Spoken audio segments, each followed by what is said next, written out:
3 বছর বয়সী বিশেষ চাহিদা সম্পন্ন শিশু মাবিশা হাসান। শিশুটির চিকিৎসার অংশ হিসেবে চিকিৎসকের পরামর্শে দেওয়া হচ্ছিল থেরাপি, কিন্তু সেই থেরাপি পরিণত হয় ভয়াবহ অভিজ্ঞতায়। শিশুটির মা শাহানাজ আক্তারের অভিযোগ, 2021 সালে সন্তানের অটিজম শনাক্ত হওয়ার পর চিকিৎসকের পরামর্শে ইশরাত নামে এক নারীর কাছে থেরাপি শুরু করেন তিনি। অভিযুক্ত ওই নারী নিজেকে প্রশিক্ষিত থেরাপিস্ট হিসেবে পরিচয় দিতেন এবং বিভিন্ন পেশাগত প্রশিক্ষণ নেয়ার দাবিও করতেন। তবে কয়েকটি থেরাপি সেশনের পর শিশুর শরীরে আঘাতের চিহ্ন দেখতে পান মা। বিষয়টি নিয়ে সন্দেহ তৈরি হলে তিনি থেরাপি বন্ধ করে দেন এবং অভিযুক্ত নারীকে বাসায় আসতে নিষেধ করেন। আমার বাচ্চার স্পিচ সমস্যার জন্য আমি গত মার্চ মাসে ঢাকা ইভার কেয়ার হসপিটালে ডক্টর সরওয়াজান ভুঁইয়ার কাছে যাই। তিনি আমার বাচ্চাকে দেখে বলে যে একজন থেরাপি আন্ডারে আপনার বাচ্চাকে থেরাপি দিতে হবে। সে একজনের নাম রেফার করে এবং সে বলেছে অনেক ভালো এবং তিনি সিআরপি থেকে পাশ করেছে, এমন কিছু একটাই বলেছিল। ওনার কথা মতো আমি ওই মহিলার সাথে যোগাযোগ করি এবং ওই মহিলা আমাকে বলে যে সে সিআরপি থেকে পড়াশোনা করেছে, ট্রেনিং নিয়েছে, সে এখনও জব করে। তার কথাই আমি বিশ্বাস করে তাকে আমার বাসায় হায়ার করি আমার বাচ্চার জন্য। তার প্রথমে কাজগুলো আমার কাছে একটু অস্বাভাবিক লাগে। আমি তাকে প্রত্যেকটা নিয়ত আমি ওনাকে জিজ্ঞাসা করি যে আপনার এই কাজগুলো এমন কেন, বাচ্চা কান্না করে কেন। সে আমাকে সবসময় একটা কথাই বলেছে, আমার অনেক বছরের অভিজ্ঞতা, আমি ভালো জানি, আপনি কি জানবেন, আমাকে এত বড় ডাক্তার রেফার করেছে, আপনার বাচ্চা খুব কমই কান্না করতেছে, বাকিদের বাচ্চা আরও অনেক বেশি কান্না করে।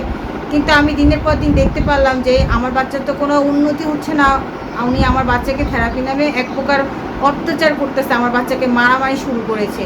পরে আমি আর নিতে পারিনি, আমি ওনাকে বলেছি যে আপনি আর আমার বাসায় আসবেন না। অভিযোগ রয়েছে, থেরাপি বন্ধ করার পর থেকেই শুরু হয় ভয়ভীতি ও হুমকি। ভুক্তভোগী মায়ের দাবি, গত 15 মে বিকেলে দক্ষিণখান এলাকার আশকোনা পানির পাম্প এলাকায় অবস্থানকালে অভিযুক্ত ইশরাত তাকে মোবাইল ফোনে কল দিয়ে অকথ্য ভাষায় গালিগালাজ করেন এবং প্রাণনাশের হুমকি দেন। আমি যখন তার বিরুদ্ধে আইনগত কাজ শুরু করি, সে আমাকে, আমার বাচ্চাকে, আমার হাজব্যান্ডকে মেরে ফেলবে এবং অগাধ ভাষায় সারাদিন আমার সাথে গালাগালি করে সে হুমকি দামকি দেওয়ার চেষ্টা করেছে। এ ঘটনায় দক্ষিণখান থানায় একটি সাধারণ ডায়েরি করেছেন শাহানাজ আক্তার। জিডিতে তিনি উল্লেখ করেছেন, অভিযুক্ত কর্মকাণ্ডে তিনি চরম আতঙ্কের মধ্যেই দিন কাটাচ্ছেন এবং যে কোনো সময় বড় ধরনের ক্ষতির আশঙ্কা করছেন। বিশেষজ্ঞদের মতে অটিজম বা অন্যান্য নিউরো ডেভেলপমেন্টাল সমস্যায় আক্রান্ত শিশুরা অনেক সময় নিজেদের কষ্ট, ভয় কিংবা শারীরিক অস্বস্তির কথা স্পষ্টভাবে প্রকাশ করতে পারে না। ফলে থেরাপির আড়ালে কোনো ধরনের নির্যাতন বা অনাকাঙ্ক্ষিত আচরণ ঘটলেও তা সহজে পরিবারের নজরে আসে না। তারা বলছেন, বিশেষ শিশুদের থেরাপি দেওয়ার ক্ষেত্রে অবশ্যই প্রশিক্ষিত, দক্ষ ও সনদপ্রাপ্ত ব্যক্তিদের সম্পৃক্ত থাকা জরুরি। অন্যথায় ভুল পদ্ধতি, অনভিজ্ঞতার কারণে শিশুর শারীরিক ও মানসিক ক্ষতি ঝুঁকি তৈরি হতে পারে।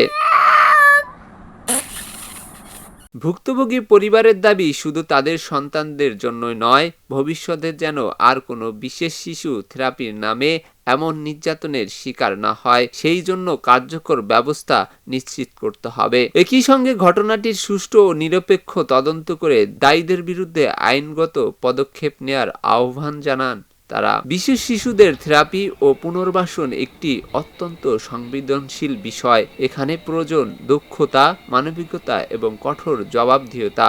কিন্তু অভিযোগ উঠেছে, সেই জায়গাতেই অনিয়ম আর নির্যাতনের ঘটনা ঘটছে আড়ালে।